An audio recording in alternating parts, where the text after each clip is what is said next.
Jadi Al-Quran ini sebagai al-dzikra, ya, sebagai peringatan. Allah menurunkan Al-Quran ini sebagai buah peringatan untuk kita semua. Kita nggak bisa bayangkan lah ya, kalau kita hidup di dunia ini tanpa adanya petunjuk dari Allah. Kita seperti hewan barangkali, seperti binatang, jalan tanpa arah itu. Makanya Allah memberikan hudan linnas, Al-Quran sebagai petunjuk manusia, sebagai al-dzikra, sebagai peringatan. Hai manusia, kau menjalani kehidupan dunia ini tidak merdeka. Kau harus sesuai dengan aturan ini yang Allah berikan bernama Al-Quran. Dan isi kandungan Al-Quran sesuai betul dengan kebutuhan manusia. Konsepsi Al-Quran yang syarat akan ajaran yang sangat luhurnya merupakan peringatan dari Allah yang sesuai betul dengan kebutuhan manusia. Kenapa kemudian manusia diberikan petunjuk berupa Al-Quran ini sebagai peringatan? Ya, agar manusia terarah hidupnya, agar manusia hidupnya teratur. Agama itu kan aturan, ya. Agama itu aturan. Orang yang beragama adalah orang yang hidupnya punya aturan. Orang yang tidak beragama adalah orang yang hidupnya nggak akan punya aturan. Agama adalah aturan. Dalam Islam, apa aturannya? Al-Quranul Karim. Ini mengatur kehidupan manusia, mengatur kehidupan kita, agar kita tahu betul ini yang benar, ini yang salah, ini yang hak, ini yang batil, ini yang halal, ini yang haram. Allah berikan petunjuk. Allah berikan peringatan kepada kita. Hai manusia, kalau kau berbuat kebajikan, kau akan mendapatkan surga. Kalau kau berbuat kejahatan, kau akan dilempar ke dalam neraka. Allah sedini mungkin beri peringatan berupa Al-Quran ini. Nah, kemudian manusia itu terbagi menjadi dua. Ya. Ada orang yang ketika diberikan peringatan Al-Quran ini, dia bersegera untuk memenuhi peringatan itu, merespon dengan baik. Namun ada orang yang dia cuek-cuek saja. Bahkan dia meninggalkan sama sekali. Diberikan petunjuk, nggak dia pakai. Kita di jalan raya saja, kalau ada petunjuk lalu lintas kita abaikan, kecelakaan yang terjadi. Ya. Ada jalan yang mestinya kita nggak boleh masuk ini, melawan arus, ya. Ada perboden, tapi kita nekat saja, kita nggak ngerti, kita nggak mempedulikan, masuk saja kan bisa ditabrak gitu. Diberikan rambu-rambu lalu lintas di jalan itu agar kita bisa mentaati dan selamat di jalan. Ya. Yang mentaati rambu-rambu lalu lintas, dia akan selamat di jalan. Tapi yang melanggar rambu-rambu itu, dia pasti akan mendapatkan kecelakaan. Itu di jalannya. Di dunia Allah memberikan rambu-rambu, peraturan yang harus kita indahkan. Al-Quran ini merupakan peraturan Allah. Al-Quran merupakan peraturan Allah yang harus kita indahkan, kita ikuti dengan baik agar kita selamat. Yang mengikuti aturan ini, yang mengikuti peringatan ini, Al-Quran ini, ya dia akan selamat. Tapi yang cuek bebek, yang dia tidak memperdulikan, ya, yang dia abai, ya, Allah berikan peringatan tapi dia nggak mau mengindahkan, ya, resiko ditanggung penumpang gitu kan. Allah sudah memberikan peringatan. Kalau ketika nanti di akhirat ada di sidang, ada yang masuk ke neraka, ada yang masuk surga, ya pantas Allah sedini mungkin memberikan rambu-rambu kepada kita, peraturan kepada kita, peringatan kepada kita. Ayo manusia, di akhirat ada neraka, ada surga. Surga bisa kau tempati kalau kau berbuat kebaikan. Neraka bisa kau tinggali kalau kau berbuat kejelekan. Sedini mungkin Allah memberikan sebuah peringatan itu kepada kita yang namanya Al-Quran ini. Wa man a'rada an dzikri, kata Allah. Barang siapa a'rad, orang yang cuek, orang yang tidak memperdulikan peringatan Allah, yang mengabaikan perintah Allah, fa innallahu ma'isyatan danka, maka dia akan diberikan penghidupan yang sempit. Ini satu ancaman yang gak main-main ya. Siapa yang mengabaikan peringatan Allah, meninggalkan Al-Quran ini, maka dia akan diberikan kesempitan hidup, akan diberikan kesukaran hidup.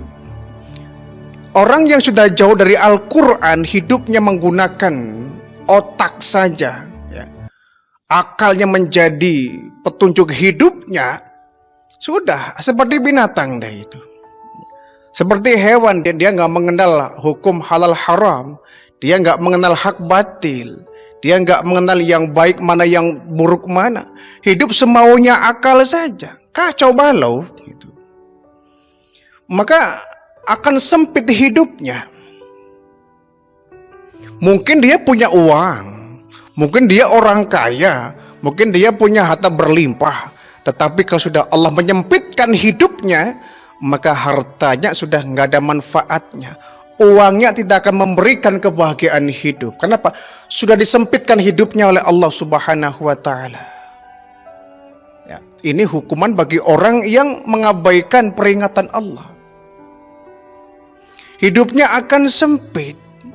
Mungkin dia pejabat tinggi, mungkin dia punya pangkat yang agung, tapi kalau oleh Allah disempitkan hidupnya, jabatannya akan membuat dia sengsara. Jabatannya akan membuat dia bingung. Jabatannya akan mendatangkan malapetaka itu.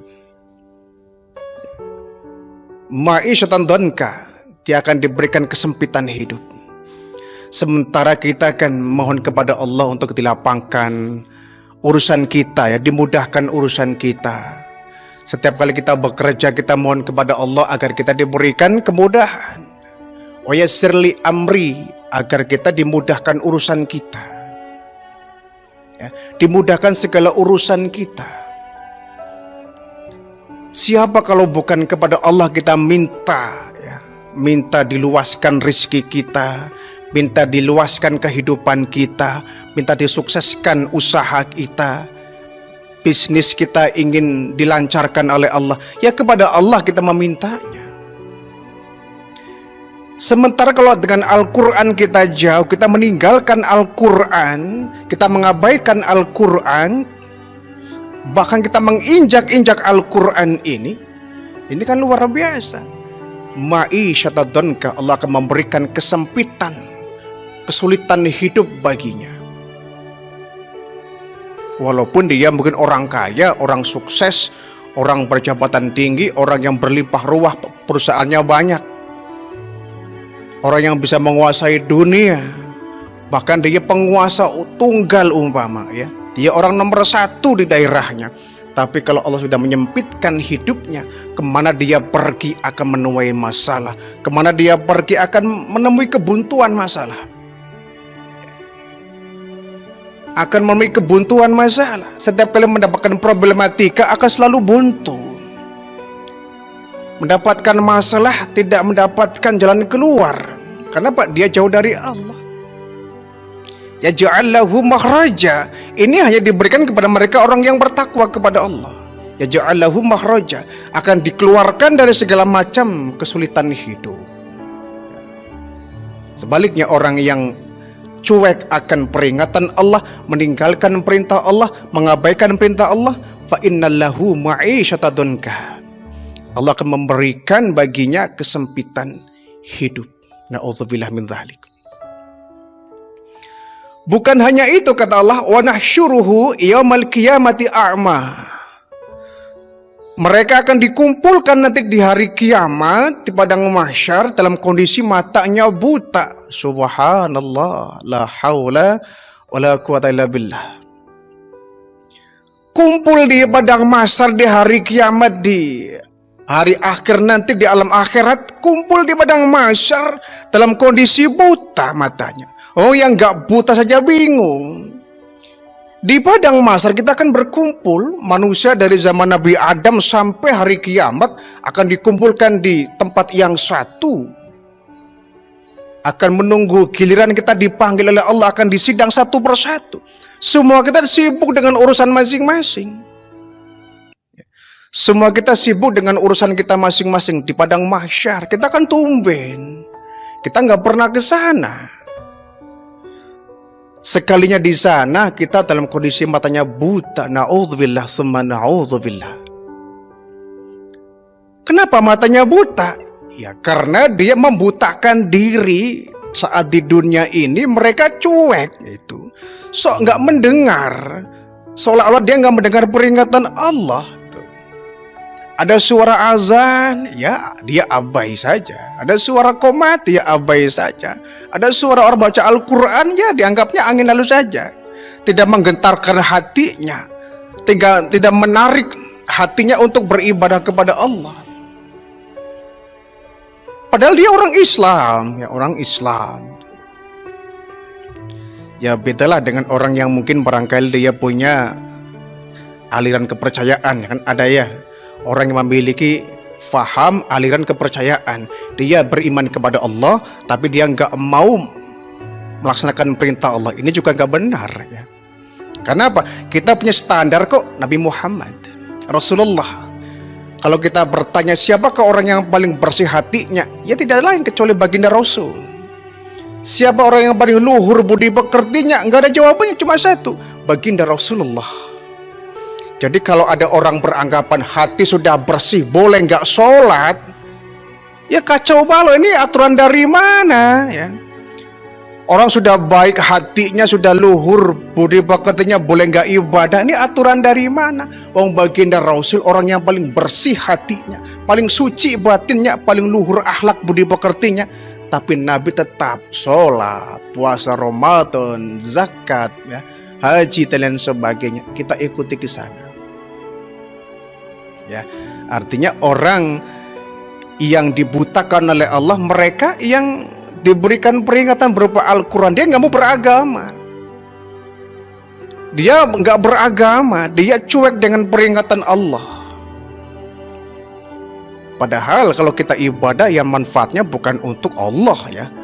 Satu dunia tidak ada orang yang menyembah kepada Allah, Allah nggak rugi. Satu dunia orang tidak ada yang beriman kepada Allah, Allah nggak rugi, nggak akan berkurang ketuhanannya. Ibadahnya kita kembali kepada kita. Jadi waman a'rada an dzikri, barang siapa yang mengabaikan peringatan Allah, meninggalkan Al-Quran ini, menginjak-injak Al-Quran, fa innallahu ma'isdonka. Yang pertama, dia akan mendapatkan kesempitan hidup. Yang paling mengerikan, wa nahsyuruhu yaumal qiyamati a'ma. Dia akan dikumpulkan di padang mahsyar dalam kondisi matanya buta. Na'udzubillah tsumma na'udzubillah. Karena matanya buta, mereka protes kepada Allah. Qala Rabbi lima hasyartani a'ma wa qad kunta basira. Wahai Allah, kenapa hari ini kami dikumpulkan di padang mahsyar kondisi mata kami buta? Bukankah dulu waktu di dunia kami ini bisa melihat ya Allah? Di dunia mata kami normal bisa melihat. Kenapa di padang mahsyar di hari kiamat ini kami kumpul di sini mataku buta? Kenapa ya Allah? Salah kami apa? Mereka nggak merasa bersalah. Matanya buta, protes kepada Allah. Ya Allah jawab, kadzalika atatka ayatuna fanasyitaha. Itulah akibat buat kamu, kau dulu meninggalkan ayat-ayat kami, nggak beriman kepada kami, mengabaikan ayat-ayat kami, mengabaikan peringatan kami. Kau pura-pura nggak mendengar, kau pura-pura nggak melihat, kau pura-pura nggak ngerti. Sekarang kami butakan. Kau dulu cuek kok. Aku beri peringatan, aku panggil kau melalui azan, kamu cuek. Kamu panggil, aku panggil kamu untuk hayu ibadah, ayo sholat, ayo puasa. Kau abai, kau kemana saja, nggak mau beribadah. Kau nggak peduli dengan seruanku, kau cuek dengan seruanku. Ya kali ini pantaslah kalau aku nyuekin kalian, kata Allah. Maka tali kalimat tunsa, hari ini kau mendapatkan balasan dari semua itu. Subhanallah. Mereka protes di hadapan Allah, ya Allah kenapa kami buta? Kata Allah, ya kalau cara kita, bukan salah saya. Kenapa kamu nyalahin saya? Kamu yang salah. Dulu kamu waktu di dunia abai pada perintahku kok. Yang menghiraukan peringatanku, gak mau nuruti kemauanku, ajakanku kau abaikan, ajakanku kau cuekin, ya. Kau lupa kepadaku, kau pura-pura gak tahu, pura-pura gak dengar. Sekarang kau minta diopenin, sekarang kau minta dipelihara. Oh gak bisa. Matamu buta itu karena ulahmu sendiri waktu di dunia. Subhanallah. Jadi dalam surat Toha ayat 123 ini sampai 126 ini menjadi sebuah etibar bagi kita, ya. Peringatan bagi kita jangan sampai kita menjadi orang yang cuek, ya. Maka Al-Quran merupakan sebuah rambu-rambu yang Allah berikan kepada kita, sebuah peringatan bagi kita. Yuk kita ikuti peringatan ini. Dan kita kadang-kadang dari pemerintah ada peringatan bahwa nanti malam akan mati lampu, kita siap-siap kok, ya. Besok akan ada pematian PDAM misalnya kan, ya. Kita siap-siap kok, ya. Allah kasih peringatan, kenapa kita nggak siap-siap? PLN ngasih peringatan, kita siap-siap, ya. PDAM ngasih peringatan, kita siap-siap. Tapi ketika Allah masih peringatan kepada kita, kenapa kita nggak siap-siap? Gitu. Ya. Kenapa kita nggak siap-siap? Hai manusia, ingat ada kehidupan setelah mati ini. Ada kehidupan setelah mati ini. Ada alam akhirat setelah dunia ini. Kau jangan abai dengan dunia ini. Ikuti, ya, aturanku Al-Quran ini, sehingga kau bisa hidup dengan selamat.